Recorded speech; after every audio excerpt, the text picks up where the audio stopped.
because he's only looking at 193 yards. The thing about Firestone, you want to keep the golf course in front of you. Anything over the greens, and then always a drop-off. I'm sitting here thinking we saw Ernie Els yesterday with 100 yards to the hole here. That's very well done. I don't care where it finishes. Yeah. That's an excellent shot. Very nice play. Back to the 13th tee, Jerry Kelly coming off an incredible par save at 12. Trying to cut it around the corner, and this is moving right. It went right through that tree, and who knows where it can go, because that got something kind of solid up there. It sounded like, Cookie. Sure did. Well, the 11th green is over there. It's that big tree. We do not have any idea where that went. Stricker at 14. You know, giving the lie and face of the bunker. No way he can get to the front of the screen. Just playing out to the left, and the wind is really increased. It's going to come up well short of the green. And 14 is playing as the hardest hole in the golf course today, having yielded just one birdie. Located some 40 miles south of for Steve Stricker. And just backed off and ready to pull the trigger. Some definitely going over there on the 15th tee. Very straightforward pitch, playing into the breeze here. It's one of those you bring in very low, couple skips and stop.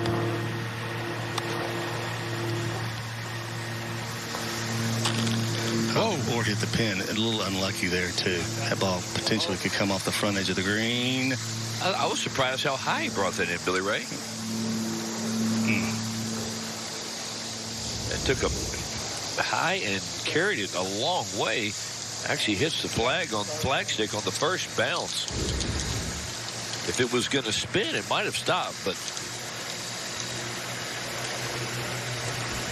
I was going with Billy Ray. I kind of thought this was a low one, carried just over the front edge, and he carries it almost to the hole. I think that would have been about 15 feet by the hole had it not hit the flagstick.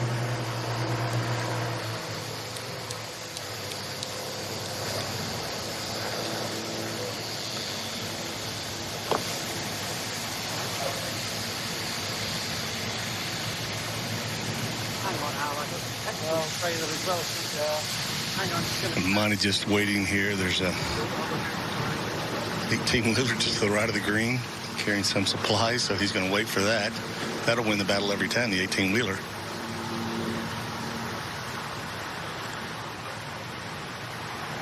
I think that's the first of quite a few that Morikawa may win. What a talent he is. One of the places that Monty had a great chance to win is where the U.S. Open will be this year at Wingfoot. Everybody remembers Phil Mickelson and his collapse down the stretch, but Monty, what, a 7-iron in his hand? 7-iron, middle of the fairway, makes double to lose by a shot. To 13. Jerry Kelly found his golf ball. It's on the downhill side of a big mound, trying to chase one up the front of the green and overcut it, left it in the rough, and now he's all kinds of trouble. Right on the downhill side of that little mound, trying to cut it around the trees and cut it too much. Gets killed by the rough. He's just got to play to the center of the green for bogey right now, Cookie. Absolutely, got overhanging tree in the right hole location. Defending champ Retief Goosen going the wrong way today.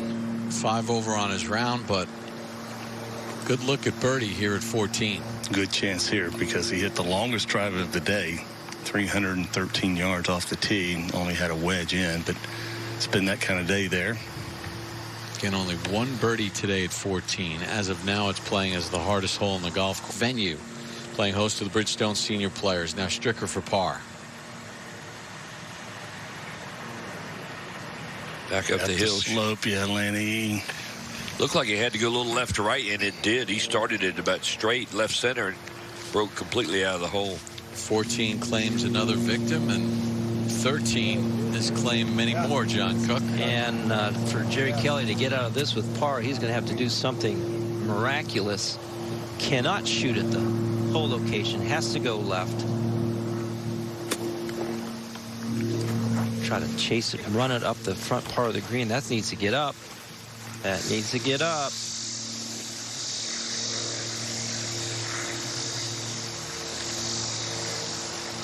So after a great look at birdie at 13 that didn't fall, Monty misses his par putt here at 14. So Monty birdied 3 straight holes, 2, 3, and 4. Got himself right in contention. Then a bogey at 6. Stabilized things with a birdie at the 9th. But then the double at the par 3 12th. And now a bogey at 14. Can he do it again, Bob 12, Papa? excuse me. Back up the hill. Moving it to the right. And now he's got some work to do to make bogey. Good 5-footer. Up to the par 3 15th. Today playing 212 yards. Billy Ray. Well, one thing they got going for them, John, is a little helping breeze here. And I like the whole location. It's in the center of the green on that left-hand side. It requires a shot, I think, from right to left here. Even though the yardage is intimidating, I think it's one you can get in there pretty close. Try to fly it right around that 198 mark, about 200 yards to the front of the green. That was a 5-iron for Stricker. Should be a good play. Oh, it didn't pop up. A little unlucky there. Another couple of yards, that ball would have released back to the hole. Back to the 13th, and now Scott Perrell had hit his second shot long and to the left, pitched it down the hill to here. Much needed. Bogeys at 11 and 12. We put the whammy on him with that clean card. He's made 2 bogeys. Yeah, it was a clutch putt right there. Keeps that round going. Colin Montgomery now at the 15th. Interesting club here. Also a 5-iron for Colin. Could we be seeing a shot, John, that might move from right to left? Monty doesn't do that quite often. Are we calling it? Yeah. Yeah, we got to pick the right club, though, first, he says.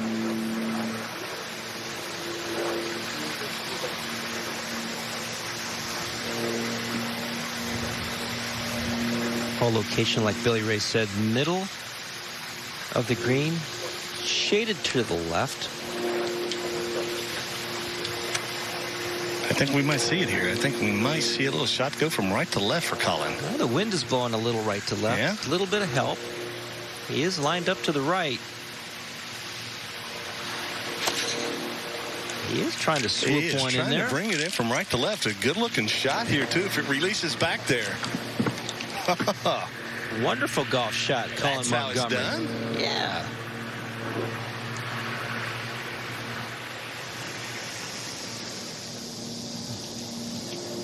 Bogey putt now for Jerry Kelly. Made a mess right from the tee shot. Right in the center.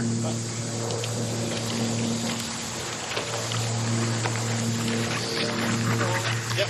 Yeah. So I was the best player in '79, and I was, you know, probably the favorite going in. And my good buddy Mark O'Mara just said, "Not so fast, my friend. I'm going to boat race you in there." But it was difficult. I felt like I had a wonderful summer. Won a number of golf tournaments. Played well all summer. Felt like it was my time to go back to back. I knew the history.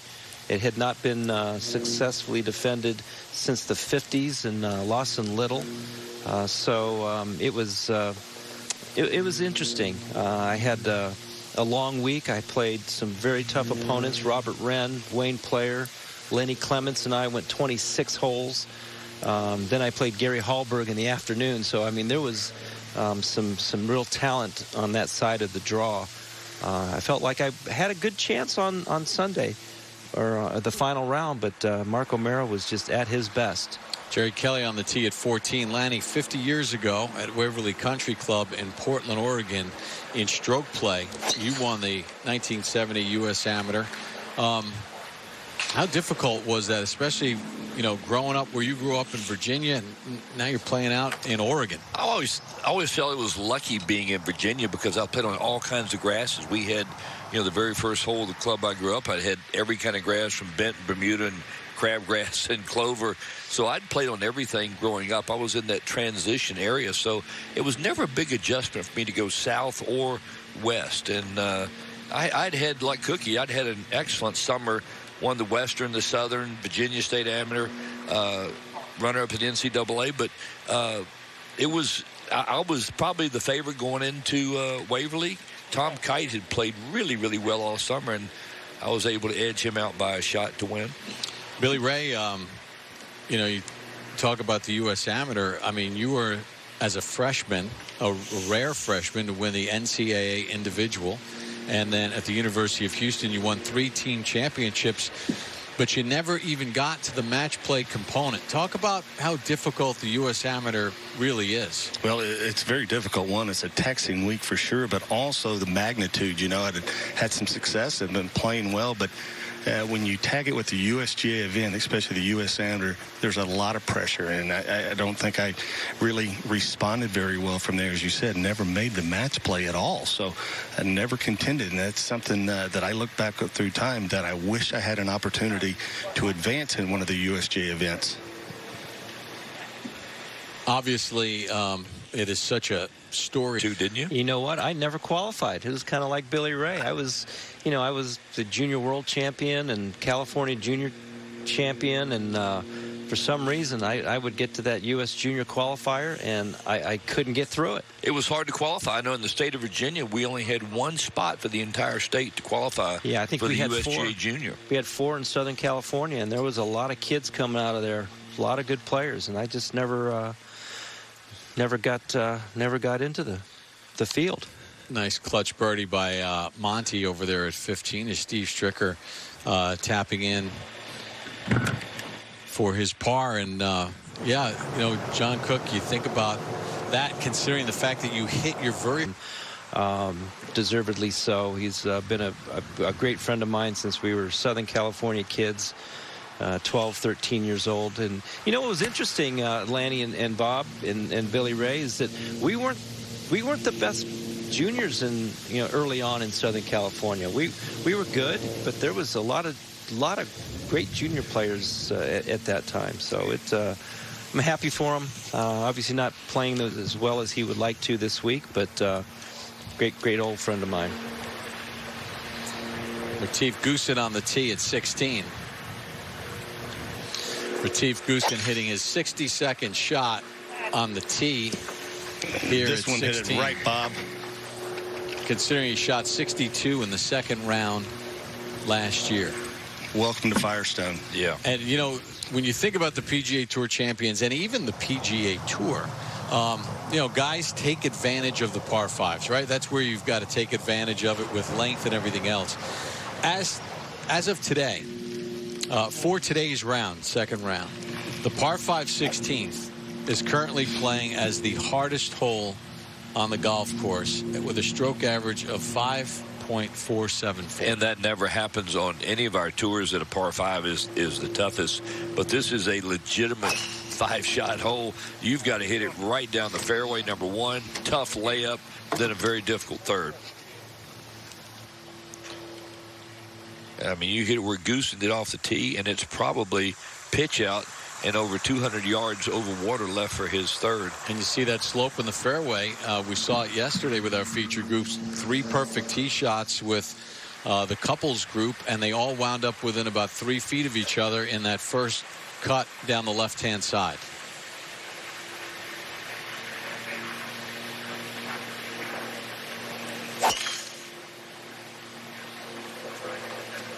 Leaning like that might be a little right. A little right, Lanny. Depends on the kick. He went through a tree and got a good bounce. He stayed in the first cut, but it's okay.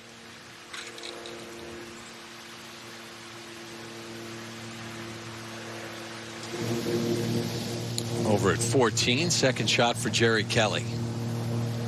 Well, he did the hardest part of this hole. That's put it in the fairway off the tee.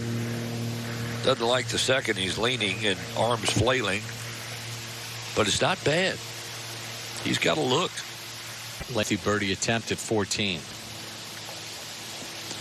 But at least it's a birdie attempt, so get the pace correct. Ooh, he's got some work left. Good 6 feet. 19th to win in his PGA Tour Champions debut at the Ally Challenge. Kelly's birdie attempt stays right. That's okay. He gets off the hardest hole with 4. That's not bad. Paul Broadhurst at 17. Start on the 10th hole, so this is his 8th hole, going back up the hill. Big breaker from right to left, right in there. 55th birthday for Paul Broadhurst. Another birthday boy. Now at 14, Mark O'Meara, after a good shot in there, has a putt for birdie. That was a good shot in here. Haven't seen a lot of them here at 14. Pretty simple look here. A little quick down the slope, but I want to say maybe right edge. Ooh, he got it right center, went in the left center. Good putt. Nice 3. Second birdie of the day here, Bob. So Fred Couples and Mark O'Meara, World Golf Hall of Famers, Masters champions. Paul Broadhurst Broadhurst at 14. Sorry, Bob. Paul Broadhurst to clean up for par. I saw a lot of that. Mark O'Meara. The second 9 here at Firestone today, playing 2.5 shots over par.